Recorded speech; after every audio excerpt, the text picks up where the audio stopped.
ప్రపంచ దేశంలోనంటి క్రైస్తవ తెలుగు ప్రజలందరికీ, అలాగే భారతదేశంలో ఉన్న క్రైస్తవ తెలుగు ప్రజలందరికీ, అలాగే మన ఈస్ట్ గోదావరిలో నుండి గుర్రుపూడి జీసస్ క్రైస్ట్ టవర్ చర్చి సంఘ సభ్యులందరికీ మరలా ఈ క్షేమ అభివృద్ధిని కలుగు చేసిన ప్రభువు నామమున మీ అందరికీ శుభవందనాలు.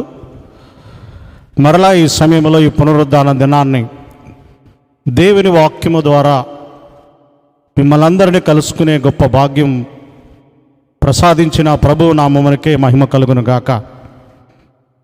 ఈరోజు మీ అందరి కొరకు అనుదినము ప్రార్థిస్తున్నాం. మీరందరూ క్షేమంగా ఉన్నారని తలంచుచున్నాను. మీరు చేసిన ప్రార్థన సహకారం వల్ల మేము మా కుటుంబము క్షేమముగా ఉన్నాం. ఇలాంటి ఈ భయంకరమైన సెకండ్ వే కరోనా దినములలో అనేక మంది చాలా అష్టకష్టాలు పడుతున్న సమయంలో, మందిరాల్లో ఆరాధన లేని సమయాల్లో చాలామంది అనేక లైవ్ ద్వారా దేవుని వాక్యాన్ని వీక్షిస్తున్నారు. వీక్షిస్తున్న ప్రతి వారు ఇలాంటి దినములో ఇంకా ఆత్మలో బలపరచబడి దేవుని రాకడ కొరకు ఆయుత్తపడి ఉండాలని మరొకసారి ప్రభు పేరిట మీ అందరికీ హెచ్చరిస్తూ ఉన్నాను. ఈ దినం పునరుద్ధాన దినము మనము దేవుని వాక్యాన్ని మనం ధ్యానం చేసుకోవడానికి ముందుగా ప్రార్థన చేసుకుని ప్రారంభించుకుందాం. పరిశుద్ధుడా, ప్రేమగల మా తండ్రి, మరొకసారి పునరుద్ధాన దినాన్ని నీ ప్రజలను ధైర్యపరిచే బలపరిచే వాక్యాలను మీరు మాకు తెలియపరచండి. ఎవరిలో, ఏ ఇంటిలో, ఏ కుటుంబంలో, ఏ దేశంలో, ఏ రాష్ట్రంలో, ఏ జిల్లాలో, ఏ గ్రామంలో, ఏ కుటుంబంలో చూసినా భయము, ఆందోళన, బెదురు, బెంగతో ఉన్నంటి, దుఃఖముతో ఉన్నంటి కుటుంబాలు కనపడుతూ ఉన్నాయి. ఇలాంటి తరుణంలో ప్రభువా, మీరే మమ్మల్ని ధైర్యపరచాలి, బలపరచాలి, ఆదరించాలి, కరుణించాలి, కాపాడాలి.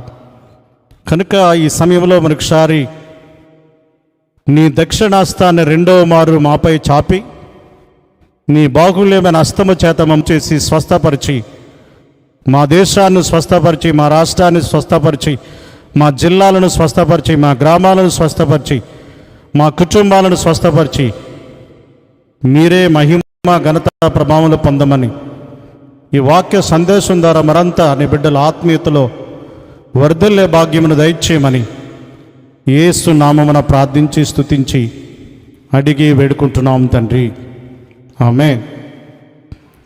Thank you. ప్రార్థనలు ఏకీభవించిన ప్రతి బిడ్డలకి ప్రభు పేట వందనాలు. మరొకసారి ఈ సమయంలో దేవుని వాక్యాన్ని మనము విశుద్ధపరుచుకునే ముందు వాక్య సందేశము పేరు నా దీపమును వెలిగించు దేవుడవు. కీర్తన గ్రంథము 18వ అధ్యాయము 28వ వచనంలో చూసినట్లయితే,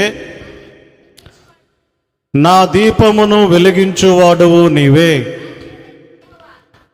నా దీపమును వెలిగించువాడువు నీవే, నా దేవుడైన యెహోవా చీకటిని నాకు వెలుగుగా చేయును. ఈ మధ్యాహ్న సమయంలో మనము దీపం గురించి మాట్లాడబోతున్నాం. ఈ దీపము అనగా నరుని హృదయములో మానవుడు చలించడానికి, కదలడానికి, మెదలడానికి, మనుగడ సాగించడానికి మానవుని హృదయములో ఉంటున్న దేవుని ఆత్మే ఆయన పెట్టిన దీపము. సామెతల గ్రంథము 20వ అధ్యాయం 27వ వచనములో చూస్తే, నరుని ఆత్మ యెహోవా పెట్టిన దీపం. ఈరోజు నీవు చలిస్తున్నావు. నువ్వు అందగాడవైనా, ఆటగాడవైనా, పాటగాడవైనా, విద్యావంతుడవైనా, శాస్త్రవేత్తమైనా, తత్వజ్ఞానమైనా, సామాన్యుడవైనా, సామంతుడవైనా, ధనికుడవైనా, దరిద్రుడవైనా, ఉన్నవాడవైనా, లేనివాడవైనా, పొట్టివాడవైనా, పొడుగువాడవైనా, తెల్లవాడవైనా, నల్లవాడవైనా, నీవు చలించే ఆత్మ నీలో ఉన్నది అని అంటే అది దేవుడు పెట్టిన ఒక దీపము. ఆదికాండంలో మనం చూసినట్లయితే 1:27లో నరుని మట్టి నుండి చేసి వాని నాసిక రంధ్రములో నుండి, 2వ అధ్యాయము 9వ వచనం మనం చూస్తే, 7వ వచనం చూస్తే, దేవుడైన యెహోవా నేల మట్టితో నరును నిర్మించి వారి నాసిక రంధ్రములో జీవవాయువును ఊదగా నరుడు జీవాత్మాయను. ఈరోజు నీవు డాక్టర్ గారువైనా, యాక్టర్ గారువైనా, ప్లేడర్ గారువైనా, నువ్వు అందగాడవైనా, సందగాడవైనా, ఆటగాడవైనా, పాటగాడవైనా, కదిలి మెలితే కార్యకలాపాలు చేస్తున్నావంటే దేవుడు నీలో పెట్టిన ప్రాణము, యెహోవా పెట్టిన దీపము. ఇప్పుడు ఇలాంటి దీపాలు ఆరిపోతూ ఉన్నాయి. ఇలాంటి ఆరిపోతున్న సమయంలో ప్రభువు చెప్తున్నాడు, ఒక దావీదు భక్తుడు హెచ్చరిస్తూ, మనం బలపరుస్తూ ఒక మాట చెప్తున్నాడు. ఆయన, నా దీపమును వెలిగించువాడు నీవే. ఇలాంటి సమయంలో దీపాలను వెలిగించే వాగ్దానం మనకుంది. వారు వీరు అని లేదు. ప్రపంచంలో ఎలాంటి వారి దీపమైనా ఆరిపోయే సంఘటనలో మనం ఉంటూ ఉన్నాం. కనుక ఇలాంటి మట్టిలోనికి దేవుడు ఊదినంటే ఆ జీవాత్మను, ఆ దీపమును ఆయన వెలిగించాడు. ఆయన దీపాన్ని పెట్టాడు. మరి ఆ దీపం పెట్టినంటే దేవుడు ఆ దీపాన్ని కాపాడుకోవలసినటువంటి బాధ్యత కూడా మనకుంది. చూడండి, ఇక్కడ దీపం ఉంది. ఈ దీపం ఊగుతూ ఉంది. అంటే నలువైపుల నుంచి గాలి వచ్చి ఆ దీపాన్ని ఆర్పాలని చూస్తూ ఉంది. అలాగే ఈ ప్రపంచ దేశాలను, మానవ దీపాలని ఆర్పాలని చూసి కరోనా వైరస్ గాలి వచ్చి అనేకమైన దీపాలను ఆర్పేస్తుంది. చూడండి, ఎంత గాలి వచ్చి ఊగినా ఈ దీపం ఆరిపోవట్లేదు. ఎందుకంటే ఈ దీపం చుట్టూ ఒక గాజు ప్రొటెక్షన్ దానికి ఉంది. ఆ గాజు ప్రొటెక్షనే ఆ దీపాన్ని కాపాడుతూ ఉన్నది.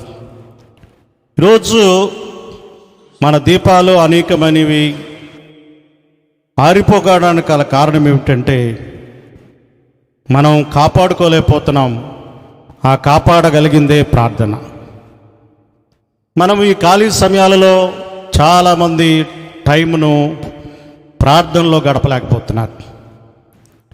ఈ దీపం ఆరిపోకుండా ఉండాలంటే ఈ గ్లాస్ ప్రొటెక్షన్, ఏ వైపు నుంచి వచ్చినైనా గాలినైనా ఆ దీపాన్ని ఆర్పలేకపోతుంది.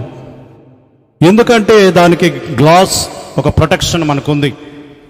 అలాగే దేవుని పిల్లలు, దేవుడు పెట్టిన దీపం, ఆ దీపానికి ఒక ప్రొటెక్షన్ ప్రార్థన. ప్రతి క్రైస్తవ జీవితం ప్రార్థనా జీవితం కలిగి మనం ఉన్నట్లయితే, కీర్తనలో దేవుడు సెలవిస్తున్నాడు. 90 కీర్తన గ్రంథము 42వ అధ్యాయం 8వ వచనం చూస్తే,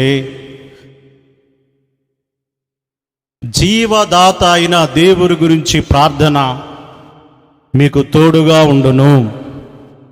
దేవుని వాక్యం సెలవిస్తుంది. ఇలాంటి దీపాలు ఆరిపోకుండా ఉండాలి అంటే మనం మెలకువ కలిగి ఉండాలి. ప్రభు చెప్పాడు మత్తయి సువార్త 26:41లో, మీరు శోధనలో ప్రవేశించుకున్నట్లు మెలకువగా ఉండి ప్రార్థించండి. చాలామందికి ఏదో మనకు రాదులే, మనం దీపం ఆరిపోదులే, మనం పూర్ణం ప్రోదలే, మనం నిర్భయం, మన క్షేమకారం అనుకుంటున్నారు.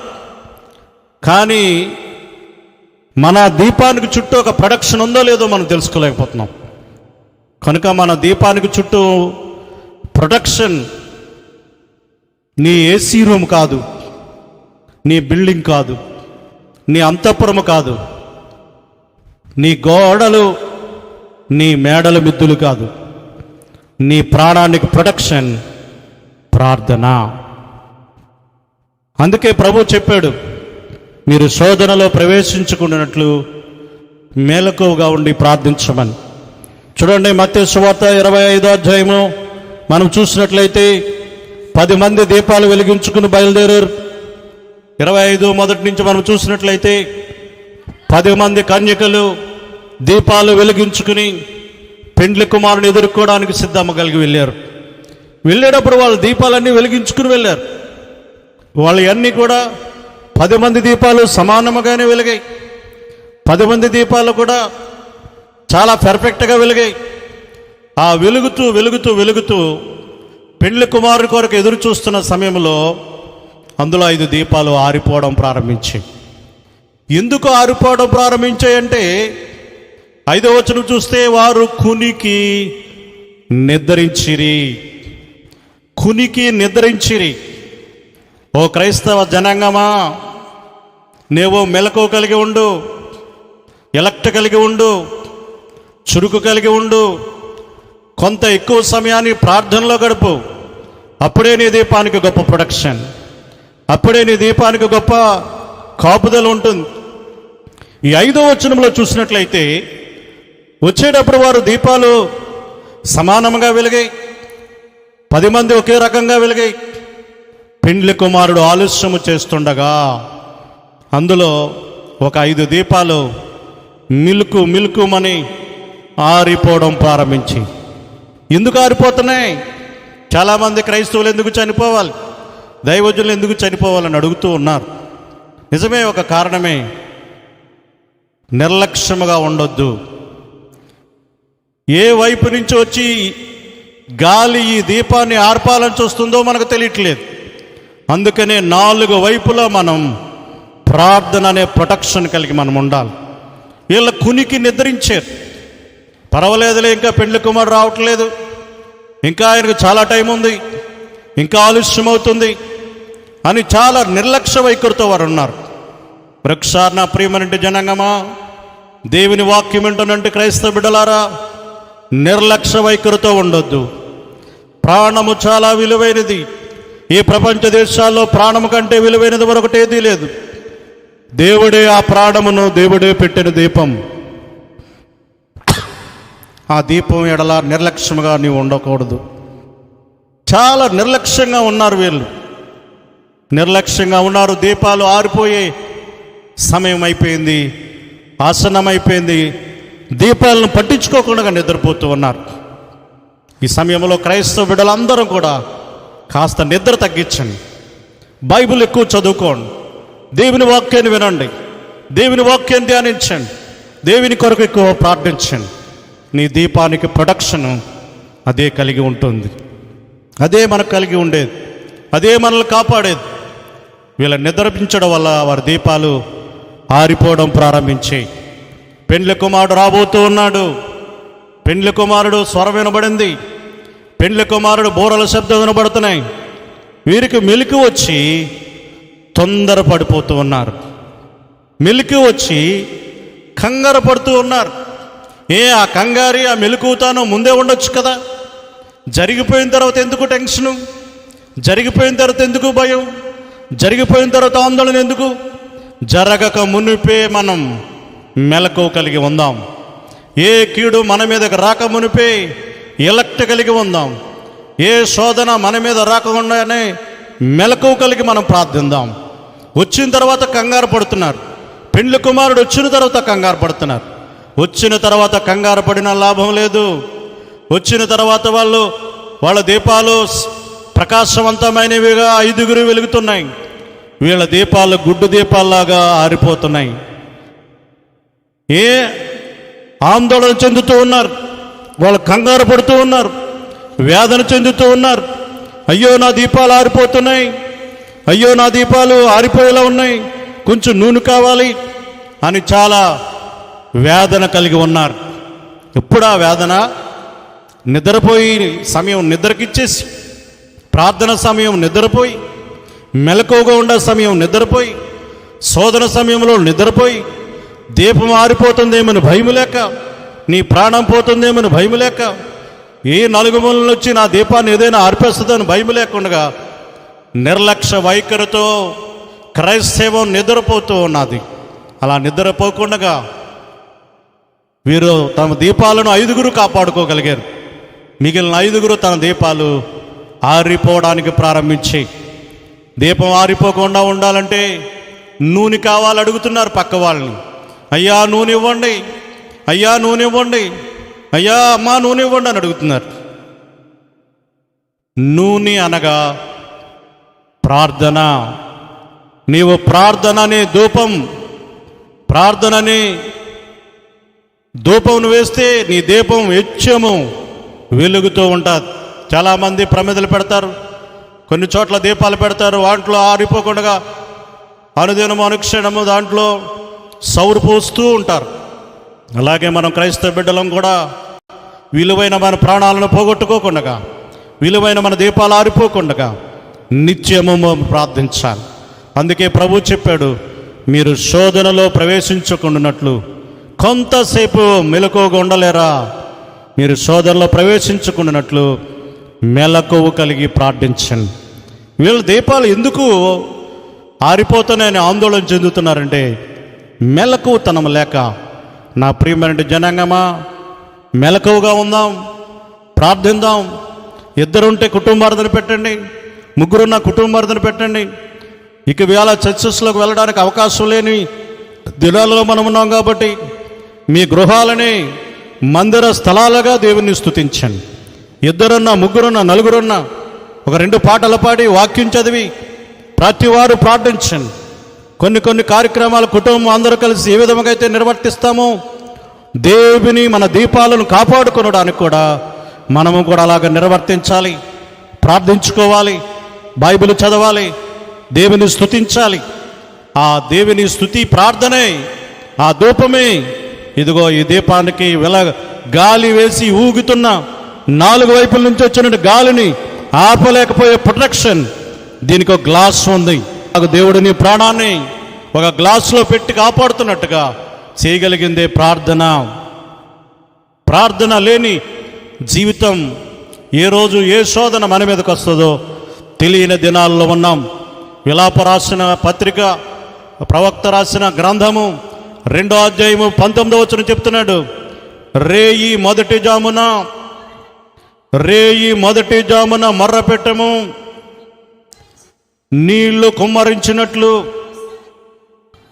ప్రభు సన్నిధి నీ హృదయమును కుమ్మరించము.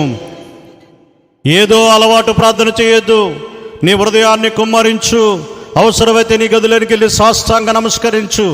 దేవా, ఈ ప్రపంచ దేశాలకి ఎన్నో దీపాలు ఆరిపోతున్నాయి, మా స్నేహితులు దీపాలు ఆరిపోతున్నాయి, మా కుటుంబం యొక్క దీపాలు ఆరిపోతున్నాయి, మా బంధువుల దీపాలు ఆరిపోతున్నాయి, మా యొక్క దీపాలు ఆరిపోతున్నాయి, మా బంధువులలో అనేక మంది దీపాలు ఆరిపోతున్నాయి, మాకు తెలుసున్నవారు అనేక మంది దీపాలు ఆరిపోతున్నాయి, అనేక మంది సేవకులు దీపాలు ఆరిపోతున్నాయని నువ్వు భారము కలిగి ప్రార్థన చేయవలసిన అవసరం ఉంది. ఈరోజు ప్రపంచ క్రైస్తవులందరూ ప్రార్థించడం, మన దీపాలను మనం కాపాడుకునేదే ప్రార్థన. అందుకనే కీర్తనకారుడు దేవుడు చెప్తున్నాడు, నా దీపమును వెలిగించువాడువు నీవే. మన దీపం వెలుగుమయముగా వెలుగుతూ ఉండాలి అంటే ప్రార్థన తప్ప మరొకటి ఏమీ చేయలేం. ఈ తక్కిన 5 కుమార్తెలు వారి జీవితంలో ఆందోళన చెందుతున్నారు దీపాలు ఆరిపోయే టైంలో. అప్పుడు కాదు మనం ఆందోళన చెందటం. మనం సీరియస్గా ఉన్నప్పుడు ప్రార్థన చేయండి అని అనడం కాదు. ప్రాణాలు కొట్టుమిట్లాడుతున్నప్పుడు ప్రార్థన చేయండి అని కోరడం కాదు. చివరి గడియలలో ఇక దీపం మిల్కుమంటున్న సమయంలో అప్పుడు కాదు మనం ప్రార్థన కోరేది. ఇప్పటి నుంచే మనం ప్రార్థన. నీ దీపం ఆరోగ్యంగా ఉన్నప్పుడే, నీ దీపం వెలుగుతో నింపబడుతున్నప్పుడే, నీ దీపం ప్రకాశంగా ఉన్నప్పుడే, నీ దీపానికి ప్రొటెక్షన్ ఏర్పాటు చేయగలిగింది ప్రార్థన. కనుక ప్రేమంటి క్రైస్తవ బిడ్డలారా, మరొకసారి పునరుద్ధాన దినాన్ని ఈ దీపము గురించి దేవుడు ప్రతి దీపము కూడా ఇంకా ఆ దీపాలకి పెండ్లి కుమారుడు వచ్చే వరకు కూడా ఆ దీపాలతో మనం ఎదుర్కోవాలి. దేవుని రాకడ దగ్గర పడుతూ ఉన్నది. దేవుని రాకడ కొరకు ఆయుత్తపడి సిద్ధపడి మనం ఉండాలి. వెలుగుతున్న దీపాలతో మనం ఆయన ఎదుర్కోవాలి. వెలుగుతున్న దీపాలతో మనము దేవుణ్ణి కొనియాడాలి. కనుక అలాంటి వెలుగుతున్న దీపాలుగా మనం ప్రభువుని ఎదుర్కోవాలి అంటే ఇలాంటి విపత్తు దినాల్లో, ఇలాంటి ఆపద దినాల్లో, ఇలాంటి కష్ట దినాలలో దేవుని బిడ్డలందరము ప్రార్థన చేసుకోవాల్సిన అవసరం ఉంది. ప్రతి కుటుంబంలో ప్రార్థన ప్రాముఖ్యత అవసరం ఉంది. ప్రతి చిన్న బిడ్డలతో సైతంగా మనం ప్రార్థన చేయవలసిన అవసరం ఉంది. ప్రతి క్రైస్తవ బిడ్డ తెల్లవారు లేస్తే ప్రార్థన ప్రార్థన ప్రార్థన. మన ప్రార్థనే మన దీపాన్ని కాపాడుతూ ఉన్నది. కనుక దేవుని వాక్యాలు మనం అనేక విషయాలు చదువుకున్నాం. ఈ మత్తయి సువార్త 25వ అధ్యాయంలో మిగిలిన తక్కిన 5 కుమార్తెలు దీపాలు ఆరిపోయి వెనక్కి వచ్చేసారు. కానీ మిగిలిన 5 కుమార్తెలు దీపాలు వెలుగుతో నింపి దేవుని దగ్గరికి చేరినట్లుగా దేవుని వాక్యం మనం సెలవిస్తూ ఉంది. కనుక ఈ మధ్యాహ్న సమయంలో దావీదు మరొకసారి చక్కటి అద్భుతమైన వాక్యాన్ని చెబుతూ మనకు అంటున్నాడు. మనందరికీ దేవుడు ఆ వాక్యాన్ని హెచ్చరిస్తూ మరొకసారి బలపరుస్తూ ధైర్యపరుస్తూ ఉన్నాడు. నీ దీపం ఎప్పుడు ఆరిపోతుందేమని భయపడవలసిన పని లేదు. నీ దీపం ఏ విధంగా ఆరిపోతుందని టెన్షన్ పడకు. ఆ మిలుకుమని ఆ దీపానికి శక్తి సౌరు అవకమునిపై మనం సౌరుని పోద్దాం, శక్తిని పోద్దాం, వెలుగుతో నింపుదాం. ఆ సౌరు శక్తి ప్రార్థనే. ప్రార్థిద్దామా? ఈరోజు నుంచి చాలా ప్రార్థనలో వెనకబడిపోయావు. భయము ప్రార్థన చేయకుండా భయాన్ని నిన్ను తొక్కివేస్తుంది. ప్రార్థన చేయకుండా ఆందోళన నిన్ను అణిచివేస్తుంది. ప్రార్థన చేయకుండా వాళ్ళ ఏమైపోయారు, వీళ్ళ ఏమైపోయారు, నేనేమైపోతానని ఐక్య విచారముతో ప్రార్థన లేకుండా ఉన్నాం. దేవుడు కీర్తన 91లో చెప్తున్నాడు, నీ ప్రక్కనే 1000 మంది పడినను, నీ కుడి ప్రక్కన 10,000 మంది కూలను, అపాయము నీ వద్దకు రాదు. ఎప్పుడు నిర్లక్ష్యంగానే ఉంటే కాదు, ప్రార్థన పూర్వకంగా మనం గడిపినప్పుడు మెల్లకోగలిగి మనం ప్రార్థిద్దాం. కొంచెం నిద్ర తగ్గించుకుందాం, కొంచెం దేవునితో గడుపుదాం. కొంచెం నీ నిద్రని తగ్గించుకుని దేవునితో మన కుటుంబం కొరకు, మన స్నేహితుల కొరకు, మన బంధువుల కొరకు, మన రాష్ట్రం కొరకు, మన జిల్లా కొరకు, మన దేశం కొరకు, ప్రపంచ దేశాలలో కరోనా బారిన పడి ఆరిపోవడానికి సిద్ధంగా ఉన్న దీపాల కొరకు మనం ప్రార్థిద్దాం. మన స్నేహితుల దీపాల కొరకు ప్రార్థిద్దాం. మన బంధువుల దీపాల కొరకు ప్రార్థిద్దాం. ప్రార్థించుకుందామా? అందరూ కూడా కన్ను మూసుకుని ప్రార్థనలోకి ఉంచండి. పరిశుద్ధుడైన మా యేసుక్రీస్తు ప్రభువా, ఇదిగోనైనా ప్రపంచ దేశాలలో ఈ భయంకర మహమ్మారి నుండి ఎన్నో ప్రాణాలు గాలిలో కలిసిపోతున్నాయి, దీపాలు ఆరిపోతున్నాయి. ప్రభువా, వారి కొరకు మరొకసారి మేము ప్రార్థిస్తున్నాం. మేము ప్రార్థించడమే కాదు కానీ ఎవరికి వారే ప్రార్థించుకోవాలి, ఎవరికి వారే దీపాన్ని కాపాడుకోవాలి, ఎవరికి వారే దీపాన్ని ప్రొటెక్షన్ ఏర్పాటు చేసుకోవాలి. ఆ ప్రొటెక్షనే ప్రార్థన. ఇదిగో నాయనా, 10 మంది దీపాలు వెలిగించుకుని వారు పెండ్లి కుమారుని ఎదుర్కోవడానికి సిద్ధపడ్డారు. కానీ అందులో 5 కునికి నిద్రించడం వల్ల వారు దీపాలు ఆరిపోవడం ప్రారంభించి, పెండ్లి కుమారుడు స్వరం వినబడుతూ ఉన్నది, పెండ్లి కుమారుడు శబ్దం వినబడుతున్నది, పెండ్లి కుమారుడు కేక వినబడుతున్నప్పుడు వారు దీపాలను సర్దుకుంటున్నారు. కానీ వారు దీపాలు ఆరిపోయే సమయం ఆసన్నమైపోయింది. అప్పుడు తొందరపడుతున్నారు. ప్రార్థిద్దాం ప్రార్థిద్దాం, నూనె కావాలంటున్నారు. అప్పుడు తొందరపడితే లాభం లేదు నా ప్రియమంటి క్రైస్తవ బిడ్డ. అప్పుడు మనం ప్రార్థిస్తే, గుండెలు బాదుకుంటే మనం చేయవలసింది ఏదీ లేదు. కానీ ముందుగానే మన దీపాలకు ప్రొటెక్షన్ ఏర్పాటు చేసుకుందాం. ముందుగానే మనం ప్రార్థిద్దాం. సోమరులుగా ఉండొద్దు, నిద్ర మత్తులో ఉండొద్దు. నిద్రే ప్రాణం అన్నట్టుగా మనం ఉండకుండా మన ప్రాణాన్ని యెహోవా పెట్టిన దీపాన్ని మనము కూడా కాపాడుకోవాల్సిన బాధ్యత ఉంది. గాలిలో దీపం పెట్టి దేవుడా కాపాడంటే ఏం చేస్తాడు? నీకు 2 చేతులు ప్రొటెక్షన్గా ఇచ్చాడు. కాబట్టి గాలేస్తున్నప్పుడు నీ చేయి పెట్టాలి. ఆ చేయి పెట్టడమే నీ ప్రయత్నము. ఆ చేయి పెట్టడమే నీ చేతులు ఎత్తి ప్రార్థించుట. నీ 2 చేతులు ఎత్తి ప్రార్థిస్తే ప్రభు నీ దీపానికి ప్రొటెక్షన్ ఇవ్వబోతున్నాడు, నీ ప్రాణానికి ప్రొటెక్షన్ ఇవ్వబోతున్నాడు. నాయనా, మా దేశాన్ని కాపాడండి ప్రభువా, మా రాష్ట్రాన్ని కాపాడండి ప్రభువా, మా జిల్లాలను కాపాడండి ప్రభువా, మా గ్రామాలు కాపాడండి ప్రభువా, మా కుటుంబాలు కాపాడండి ప్రభువా, మా బంధువులను కాపాడండి ప్రభువా, మా స్నేహితులను కాపాడండి. వారు కూడా ప్రార్థించుకునే భాగ్యం దయచేయండి. 2 చేతులు పెట్టి నీకు ప్రార్థిస్తే ఆ దీపాలకి మీరే ప్రొటెక్షన్ ఇస్తారు. ఇదిగో నీ దక్షిణ బలమైన హస్తం 2వ మారు మా దేశం వైపు చాపి మా దేశ ప్రజలను కాపాడండి, మా దేశ ప్రజలను రక్షించండి, మా దేశ ప్రజలను విమోచించండి, మా దేశ ప్రజలకు నెమ్మది ఇవ్వండి. భయము నుండి, అదురు నుండి, బెదురు నుంచి మీరే విడిపించి నడిపించి మీరే సహాయము చేయమని విన్నబడినట్టు ప్రతి విత్తబడిన వాక్యాన్ని ప్రతి వారి జీవితంలో ఫలింపచేసి ప్రతి వారు చిన్న బిడ్డలు మొదలుకొని పెద్దవారి వరకు కూడా అనుదినము ఆ దీపాన్ని కాపాడుకునే ప్రొటెక్షన్ ప్రార్థన జీవితం కలిగి ఉండే భాగ్యం దయచేయమని యేసుక్రీస్తు వారి నామమున ఇప్పటికే అనేకమైన దీపాలు ఆరిపోయిన కుటుంబాలు ఉన్నాయి. ఆ కుటుంబాలన్నిటిని ఓదార్చండి అయ్యా, ధైర్యపరచండి, ఆదరించండి, బలపరచండి. బెదిరిపోకుండా, అదిరిపోకుండా, భయపడిపోకుండా వారి దీపాలను కూడా మీరే కాపాడే దేవుడు, మీరే కాపాడి రక్షించి సహాయం చేయమని ప్రభు అయిన యేసుక్రీస్తు వారి నామమున ప్రార్థించి స్తుతించి అడిగి వేడుకుంటున్నాము తండ్రి, ఆమేన్. మన ప్రభు అయిన యేసుక్రీస్తు వారి కృప, ఆయన రక్తములో కడగబడి ఈ వర్తమానం విన్నంటి ప్రతి బిడ్డలకు దేవుడు సదాకాలము తోడుగా ఉండి మన దీపాలను కాపాడబడును గాక. ఆమేన్, ఆమేన్. అందరికీ మరొకసారి ప్రభు పేట వందనాలు. Thank you all of you. God bless. Amen.